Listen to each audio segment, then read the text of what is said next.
మరికొన్ని crime news బ్రీఫ్గా చూద్దాం. సూర్యాపేట జిల్లా కేంద్రంలో పట్టపగలే మాయమాటలతో వృత్తురాలి దగ్గర 5 తులాల బంగారాన్ని కాజేశారు నకిలీ పోలీసులు. నసీంపేటకు చెందిన వృత్తురాలిని 3 వ్యక్తులు అడ్డుకున్నారు. తాము పోలీసులమని, పట్టణంలో దొంగలు తిరుగుతున్నారని చెప్పి మెడలో బంగారం ఇస్తే మూట కట్టిస్తామని నమ్మించారు.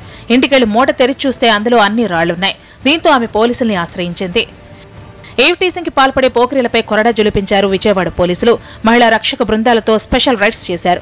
నెహ్రూ బస్టాండ్, తుమ్మలపల్లి కళాక్షేత్రం దగ్గర బస్టాపుల్లో అమ్మాయిలను వేధిస్తున్న 12 మంది పోకిరీలను అదుపులోకి తీసుకుని కౌన్సిలింగ్ ఇచ్చారు.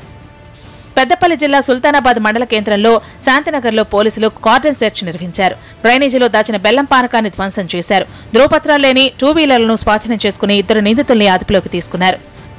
శ్రీకాకుళం జిల్లా పలాస మండలం పెదంచలకు చెందిన సంజీవి గురుమూర్తి అనుమానాస్పద స్థితిలో చనిపోయాడు. అతని భార్య ఓ యువకునితో సన్నిహితంగా ఉండటంతో ఇద్దరి మధ్య తరచూ గొడవలు జరుగుతూ ఉండేవి. దీంతో గురుమూర్తి మద్యానికి బానిసయ్యాడు. 3 రోజుల క్రితం భార్యాభర్తల మధ్య గొడవ జరగడంతో ఆమె పుట్టింటికి వెళ్లిపోయింది. 3 రోజుల నుండి గురుమూర్తి ఒంటరిగానే ఉండేవాడు. ఉదయం కాలకృత్యాలు తీర్చుకోవడానికి ఊరి చివరి చెరువుకు వెళ్లిన గురుమూర్తి సమీపంలో గల పొలంలో శవమై తేలాడు. పోలీసులు అనుమానాస్పద మృతిగా కేసు నమోదు చేసి దర్యాప్తు చేస్తున్నారు. మెడకు చేతులకు తువ్వాలు చుట్టి ఉండటంతో ఆత్మహత్య, హత్య అన్న అనుమానాలున్నాయి. హైదరాబాద్ లో డ్రగ్స్ అమ్ముతూ ఓ విద్యార్థి పట్టుబడ్డాడు. ఉప్పల్కు చెందిన రవితేజ ఇంజనీరింగ్ 3వ సంవత్సరం చదువుతున్నాడు. ఈజీ మనీ కోసం డ్రగ్స్ బిజినెస్ లోకి దిగాడు. ఇద్దరు డ్రగ్స్ వ్యాపారులు రవితేజను పావుగా వాడుకుని బిజినెస్ చేస్తున్నారు. గోల్కొండ పరిసర ప్రాంతాల్లో కాలేజీ విద్యార్థులకు డ్రగ్స్ అమ్ముతూ దొరికిపోయాడు. 65 గ్రాముల కొకైన్, ఓ కారు స్వాధీనం చేసుకున్నారు.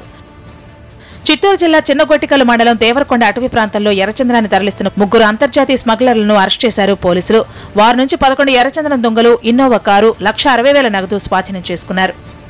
వికారాబాద్ జిల్లా తాండూరులో మైనర్ బాలికపై అత్యాచారం చేసిన నిందితుడిని అరెస్ట్ చేశారు పోలీసులు. జిన్గుర్తికి చెందిన నరసింహులు బాలికకు మాయమాటలు చెప్పి కిడ్నాప్ చేశాడు. బాలికపై అత్యాచారం చేసి పరారయ్యాడు. రంగంలోకి దిగిన 3 ప్రత్యేక బృందాలు రేపిస్ట్ను పట్టుకున్నారు. నిందితుడిపై kidnap, Nirbhaya, POCSO, SC, ST యాక్టుల కింద కేసు నమోదు చేశారు.